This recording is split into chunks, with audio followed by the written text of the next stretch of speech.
நான் யார்? இந்த கேள்வியை பலமுறை நாம் நம்மக்கிட்டேயே கேட்டிருக்கலாம், இல்லை மற்றவங்க நம்மக்கிட்ட கேட்டிருக்கலாம். நான் யார் அப்படின்ற இந்த கேள்வி ரொம்ப சுவாரஸ்யமான கேள்வி. இந்த கேள்விக்கு கேள்வியை கேட்டவரால் மட்டும்தான் பதிலளிக்க முடியும்.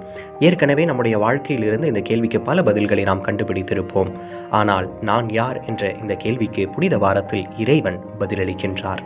ஏசாயா 43 அதிகாரம் 4 இறைவார்த்தை: என் பார்வையில் நீ விலையேற பெற்றவன், மதிப்புமிக்கவன். நான் உன்மேல் அன்பு கூறுகிறேன். ஆதலால் உனக்கு பதிலாக மானிடரையும் உன் உயிருக்கு மாற்றாக மக்களினங்களையும் கொடுக்கிறேன்.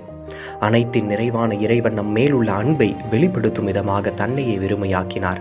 தன் இன்னுயிரை மாய்த்து தம் அன்பை வெளிப்படுத்தினார்.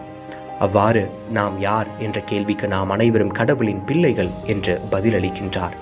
அதை புரிந்தவர்களாய் அன்பின் உறைவிடமாம் இறைவனை அணுகிட நம்மையே ஒப்புரவாக்குவோம்.